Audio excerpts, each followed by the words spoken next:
Guys welcome to our YouTube channel J O A warriors. So जैसा कि आप सभी लोगों को पता है कि अपने इस चैनल पर हमने शुरू किए हैं मॉक टेस्ट। तो आज आपका ये जो 20 क्वेश्चंस का मॉक टेस्ट है, इसकी तीसरी क्लास होने जा रही है। और इन क्वेश्चन का हमारा बेस रहता है जूनियर ऑफिस असिस्टेंट 817, 903, 939 और पोस्ट कोड 1000 का पेपर। और अगर बात की जाए तो ज़्यादा वेटेज और ज़्यादा हमने प्राथमिकता इसमें दी है 939 और पोस्ट कोड 1000 के लिए। क्यों? क्योंकि इन दोनों एग्ज़ाम का जो आपका पैटर्न था वो प्रीवियस एग्ज़ाम से काफ़ी ज़्यादा हट के आया था। ठीक है जी। और उसके बेस पे हम आपके लिए जो है वो क्वेश्चन फ्रेम आउट करके लाएँ। तो अगर आपको लगता है कि आपकी इस चैनल से थोड़ी हेल्प हो रही है तो इस चैनल को सब्सक्राइब कीजिए, वीडियो को शेयर कीजिए और लाइक कीजिए। तो चलिए आइए विदाउट फर्दर डिले करते हैं अपने मॉक टेस्ट को शुरुआत। फर्स्ट क्वेश्चन आपकी स्क्रीन पर रहता है कि black box testing is also known as. तो जो हमारी ब्लैक बॉक्स टेस्टिंग होती है उसे किस नाम से जाना जाता है?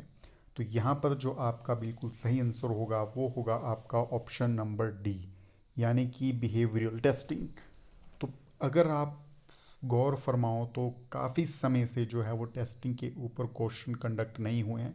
और जैसा आपका 939 और पोस्ट कोड 1000 का पेपर अभी कंडक्ट हुआ है, वहाँ से एक चीज़ तो हमें साफ साफ पता चल गई कि डायरेक्ट कॉन्सेप्ट से उठा के क्वेश्चन पेपर फ्रेम आउट किए जा रहे हैं। ठीक है जी। डायरेक्ट कॉन्सेप्ट से उठा के, जैसे कि वन लाइनर आपके काफ़ी बुक्स में होते हैं, तो डायरेक्ट वन लाइनर के जैसे आपके जो है वो क्वेश्चन पेपर फ्रेम आउट किए जा रहे हैं। तो हो सकता है कि इस बारी आपसे काफ़ी ज़्यादा चांसेस है कि टेस्टिंग के बारे में पूछा जाए। तो जितने भी प्रकार की आपकी जो टेस्टिंग होती है उनको एक बारी आप कवर अप कर लीजिएगा।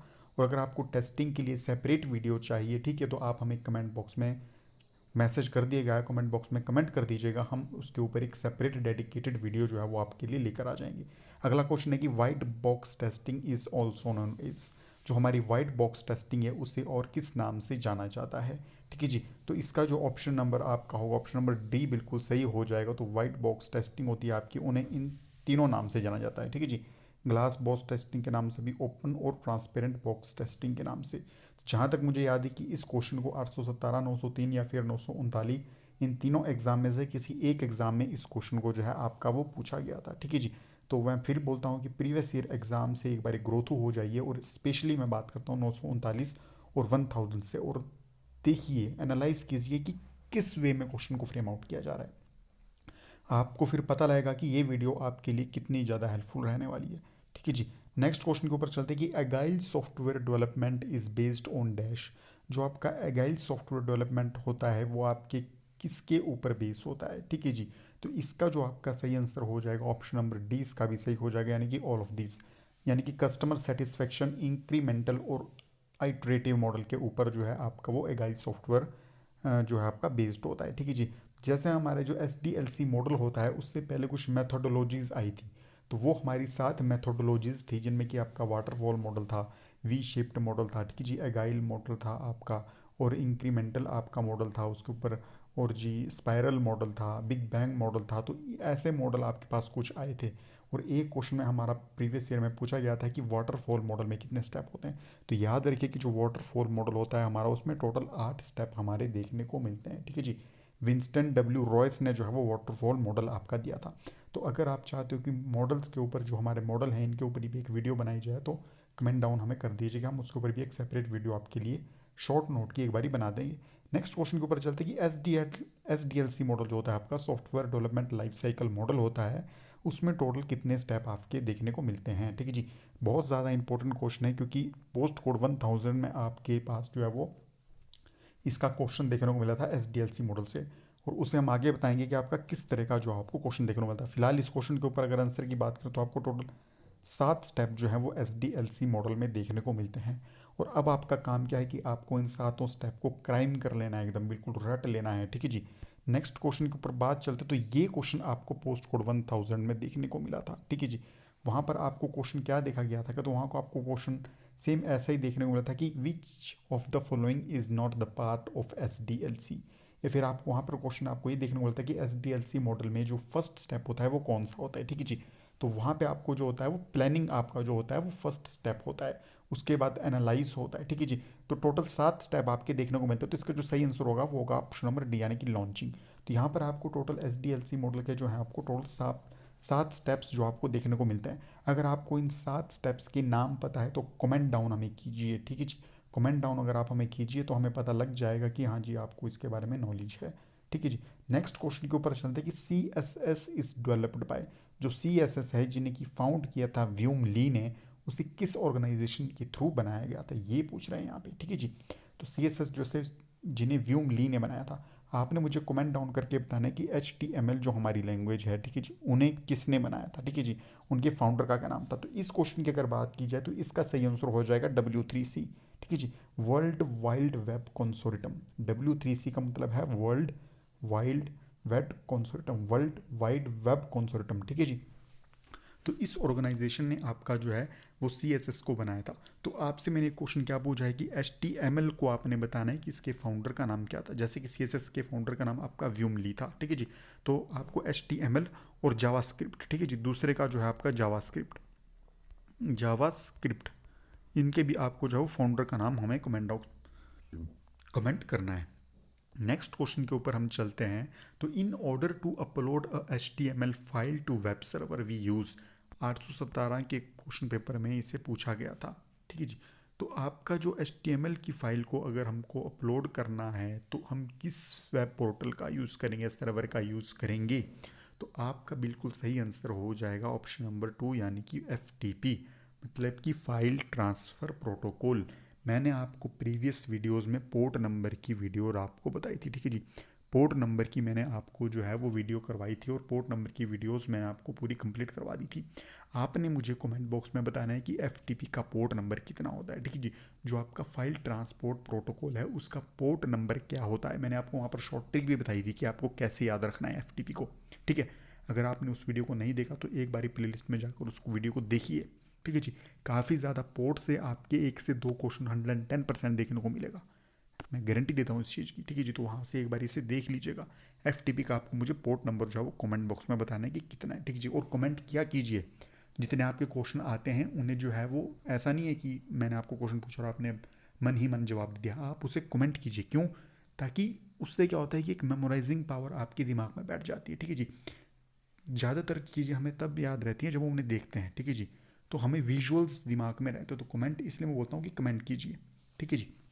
नेक्स्ट क्वेश्चन के ऊपर चलते हैं कि C S S code reusability feature is seen in, काफ़ी ज़्यादा इंपॉर्टेंट कॉन्सेप्ट बन जाता है आपका। ये जो 3 आपको देखने को नाम मिल रहे हैं काफ़ी ज़्यादा important, most to most important question, double star इस क्वेश्चन को कर दीजिएगा, ठीक है जी। जो सी एस एस है कैस्केडिंग स्टाइल शीट है, उसके कोड ऐसा कौन सा फीचर है, किसमें ऐसा फीचर देखने को मिलेगा जिसके कोड को हम रीयूज़ कर सकेंगे।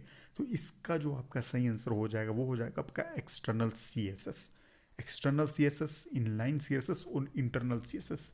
काफ़ी ज़्यादा इंपॉर्टेंट है, मार्क कर लीजिए इन जो आपके कॉन्सेप्ट है, ठीक है, इनको मार्क कर लीजिए। क्यों? क्योंकि यहाँ से क्वेश्चन पेपर में आपको 1 या 2 क्वेश्चन 110% देखने को मिलेगी, एक बार गो थ्रू हो जाइएगा इससे।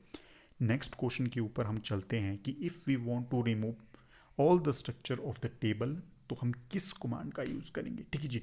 तो हम किसका यूज़ करेंगे, हमें सारे स्ट्रक्चर को ही रिमूव कर देना है, ठीक है जी आपका। तो यहाँ पर ऑप्शन नंबर आपका जो है वो सी यानी कि ड्रॉप होगा, वो बिल्कुल सही हो जाएगा, ठीक है जी। तो देखिए आपकी जो है DML होता है, डाटा मैनिपुलेशन लैंग्वेज होती है, डाटा कंट्रोल लैंग्वेज होती है, ट्रांजिशन कंट्रोल लैंग्वेज होती है आपका, ठीक है जी, डाटा डेफिनेशन लैंग्वेज होती है। यहाँ से आपके क्वेश्चन बनेंगे ही बनेंगे। और one of the best question क्या बनता है कि जो हमारा डाटाबेस का स्कीमा होता है वो किस लैंग्वेज में लिखा जाता है। कमेंट बॉक्स मुझे कीजिए कि आपका जो डाटा बेस का जो आपका स्कीमा होता है SCHEMA जो स्कीमा होता है उसे किस लैंग्वेज में लिखा जाता है। कमेंट बॉक्स में मुझे बताइए इसका आंसर। नेक्स्ट क्वेश्चन के ऊपर चलते हैं कि which of the following is are DML command, इनमें से कौन सी है DML कमांड्स यानी कि डाटा मैनिपुलेशन लैंग्वेज की कमांड्स हैं। इंसर्ट, डिलीट, अपडेट या फिर ऑल ऑफ द अबव। तो इसका जो आपका सही आंसर हो जाएगा वो हो जाएगा आपका ऑप्शन नंबर डी, यानी कि ये जो तीनों हैं, इंसर्ट है, डिलीट है और अपडेट है, ये तीनों आपकी जो हैं वो DML की कमांड्स हो जाएंगी। ये सारी जिनकी भी कमांड होती हैं, चाहे आपकी DDL है, आपकी DCL है, TCL है, DML है, इनकी कमांड्स को एक बार याद कर लीजिएगा। और एक चीज़ मेरी याद रखिएगा कि ट्रंकेट आपका हो गया और दूसरा आपका डिलीट हो गया, ठीक है जी। ट्रंकेट हो गया, डिलीट हो गया, एल्टर हो गया, ठीक है जी। ट्रंकेट हो गया और ड्रॉप हो गया। इन कमांड्स को एक बारी ध्यान से देख लीजिएगा। बाकी कमांड्स आप बेशक याद नहीं रखेगा, पर इन कमांड्स को एक बारी ज़रूर देखिएगा। ठीक है जी, दोबारा बोल रहा हूँ, ट्रंकेट, डिलीट, अल्टर और आपकी जो ड्रॉप, इन कमांड से क्वेश्चन बनेगा ही बनेगा, क्योंकि ये तीनों कमांड, जो चारों कमांड है, काफ़ी ज़्यादा रिलेटेबल एक दूसरे से करती हैं और कन्फ्यूजन भी इन सब में रहता है। ठीक है जी, नेक्स्ट क्वेश्चन के ऊपर चलते हैं कि the language used application program to request data from the database is referred as.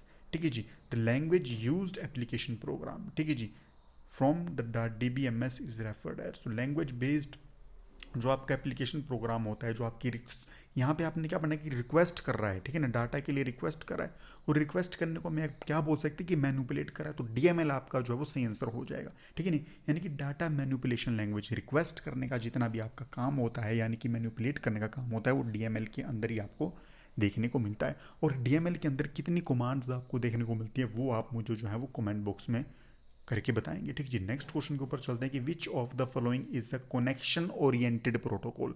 ठीक है जी, प्रोटोकॉल से रिलेटेड मैं आपकी वीडियो पहले डाल चुका हूँ, जहाँ पे हमने पोर्ट के बारे में डिस्कस किया था, वहीं पे मैंने आपको TCP और UDP के बारे में बताया था। ठीक है जी, तो इनके बारे में आपने एक बारी दोबारा पता कर लेना है, और इस क्वेश्चन का जो सही आंसर होगा, यानी कि कनेक्शन ओरिएंटेड पूछा है आपका, ठीक है, तो यानी कि कनेक्शन ओरिएंटेड मतलब कि वायर प्रोटोकॉल के बारे में पूछा है, तो वहाँ आपका TCP सही आंसर हो जाएगा, यानी कि ट्रांसमिशन कंट्रोल प्रोटोकॉल। ठीक है जी, अगर यहाँ पे कनेक्शन लेस पूछा गया होता तो आपका UDP सही आंसर होता। ठीक है जी, यहाँ पे कनेक्शन ओरिएंटेड पूछा है तो आपका जो TCP है वो सही हो जाएगा, कनेक्शन लेस पूछे तो UDP आपका सही होगा।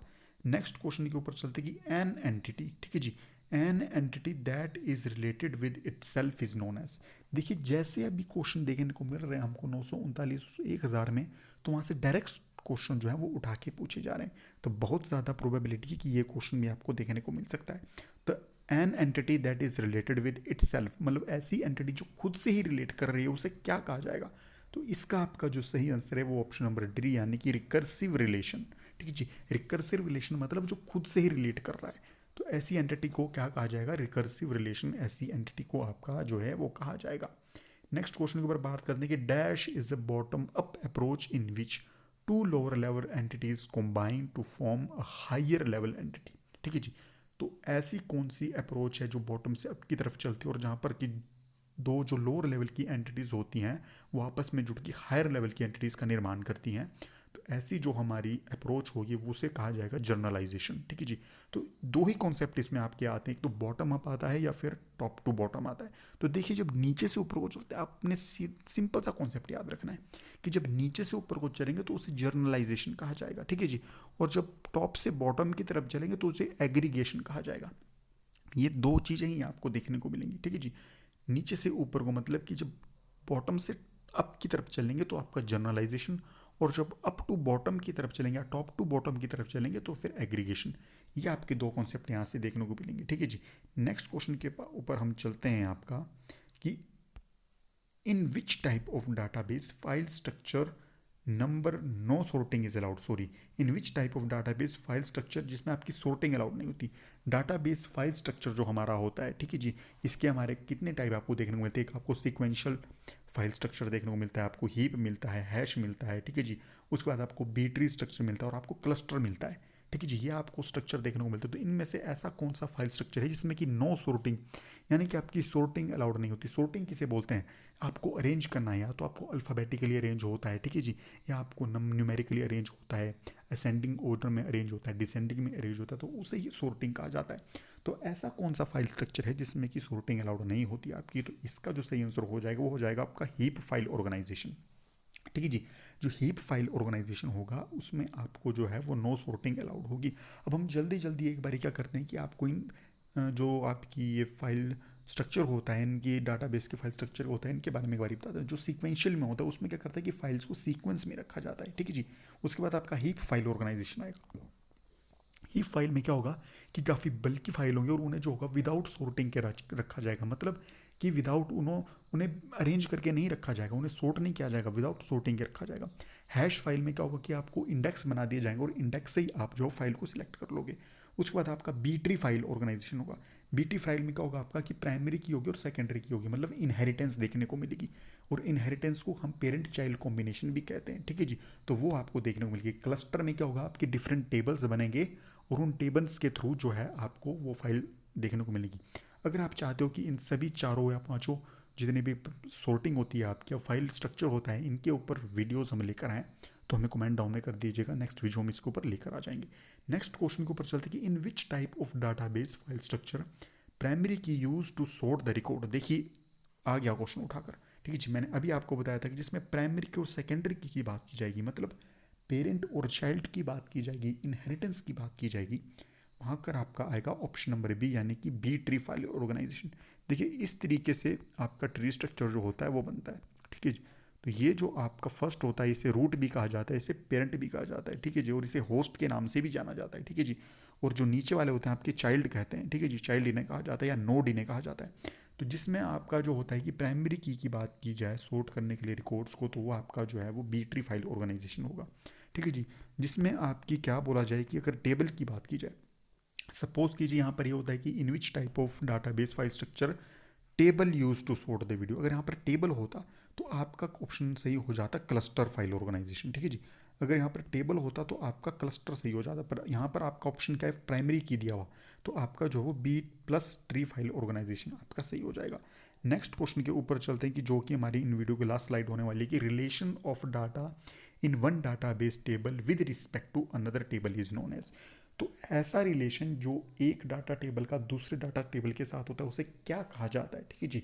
तो बहुत ही इंपॉर्टेंट क्वेश्चन है और इसका सही आंसर हो जाएगा कार्डिनलिटी। ऑप्शन नंबर ए इसका बिल्कुल सही आंसर हो जाएगा। देखिए अब यहाँ से या तो क्वेश्चन ये पूछ लेगा कि कार्डिनिटी होती क्या है, आपका रिलेशन को कार्डिनिटी कहा जाता है, या फिर ये क्वेश्चन पूछ सकता है कि which of the following is not the type of relation in database. Important mark कर लीजिए इस क्वेश्चन को, ठीक है जी। इंपॉर्टेंट मार्क कर लीजिए, क्यों, क्योंकि प्रीवियस ईयर के एग्जाम में 903 के एग्जाम या 939 के दो में से एक एग्जाम में क्वेश्चन हमें देखने को मिला था, ठीक है जी। मुझे एग्जैक्ट याद नहीं है बट हाँ इन दो एग्जाम में से देखने को मिला था। तो विच of the following is not the part of relation. तो इनमें से रिलेशन कौन सा नहीं, यानी कि कार्डिनलिटी का कौन सा पार्ट नहीं है। तो आपका वन टू वन भी है, वन टू मैनी भी है, मैनी टू मैनी भी है। तो ऑप्शन नंबर डी जो है आपका मैनी टू वन, ठीक है जी। वन टू वन मतलब इस तरीके से आपका जाएगा, ठीक है जी। वन टू मैनी मतलब इस तरीके से आपका जाएगा, और मैनी टू मैनी क्या जाएगा, पैरेलल जाएगा। पर आपका जो है वो मैनी टू वन में नहीं आएगा। तो ऑप्शन नंबर डी जो इसका होगा वो सही आंसर हो जाएगा। मतलब कि जो ऑप्शन नंबर डी है आपका, ये आपका रिलेशन का पार्ट नहीं है। तो ये आपके मॉक टेस्ट के कुछ क्वेश्चंस थे, ठीक है जी। और जितने भी मैं आपको फिर बोल रहा हूँ कि जितने भी मैं आपसे यहाँ पर क्वेश्चन पूछता हूँ उनके आप कमेंट मुझे करके बताइएगा, क्यों, क्योंकि हो सकता है उनमें से क्वेश्चन पूछा जाए, ठीक है जी। और अगर आप चाहते हो कि जो ये मैं इनको इन्फॉर्मेशन दे रहा हूँ आपको, ठीक है जी, इसके अलावा आपको नोट्स भी पढ़वाए जाएँ और नोट्स आपको करवाए जाएँ सिंपल इंपॉर्टेंट टॉपिक्स के जहाँ से क्वेश्चन पेपर बनने ही है, तो आप मुझे कमेंट भी कर दीजिएगा। हम आपके लिए नोट्स की सीरीज़ भी लेकर आएंगे, ठीक है जी। और अगर आप चाहते हो कि ये मॉक टेस्ट के जो क्वेश्चन इन्हें 20 से बढ़ाकर 30 या 40 किया जाए तो वो भी आप मुझे बताइएगा। तो उस हिसाब से, पर मेरे हिसाब से डेली के 20 क्वेश्चन जो हैं वो आपके लिए काफ़ी ज़्यादा अच्छे होंगे, क्यों, क्योंकि उससे आपको आइडिया लग जाएगा कि आपको कहाँ से पढ़ना है और किस चीज़ को रिवाइज करना है, ठीक है जी। और ऐसे करते करते तकरीबन 1000 से 2000 क्वेश्चन को हम डिस्कस कर लेंगे जो कि आपके एग्ज़ाम ओरिएंटेड रहेंगे ही रहेंगे। तो आई होप आपको ये वीडियो जो है वो काफ़ी अच्छा लगा होगा और आपकी इससे हेल्प मिल पाई होगी। और मैं फिर बोल रहा हूँ कि ऑथेंटिक सोर्स को ही पढ़िएगा, ठीक है जी। आप ऑथेंटिक सोर्स को जो है वो पढ़ने की ट्राई कीजिएगा। अगर आपको ये वीडियो अच्छा लगता है तो हमारे चैनल को सब्सक्राइब कीजिए, वीडियो को लाइक कीजिए। और हाँ, पोर्ट्स की वीडियो मैं पहले डाल चुका हूँ, इन्वेंटर्स की वीडियो मैं पहले डाल चुका हूँ, 2 मॉक टेस्ट मैं पहले डाल चुका हूँ, इन वीडियोज़ को देखिए। और आचार संहिता जैसे हिमाचल प्रदेश में लग गई, अगर आपके मन में अभी भी कोई डाउट है उससे रिलेटेड, तो हमने कैंडिडेट्स के लिए, एस्पिरेंट्स के लिए जो प्रिपरेशन कर रहे हैं उनके सभी डाउट्स की वीडियो हमने जो है वो ऑलरेडी पोस्ट की जा चुकी है, उन्हें एक बारी देख लीजिएगा आप, ठीक है। तो होप कि आप अच्छे से अपने तैयारी जो है वो कर रहे हैं और आगे भी करते रहेंगे, ठीक है जी। तो जुड़े रहिए हमारे साथ। Till then, God bless you all. Thank you so much.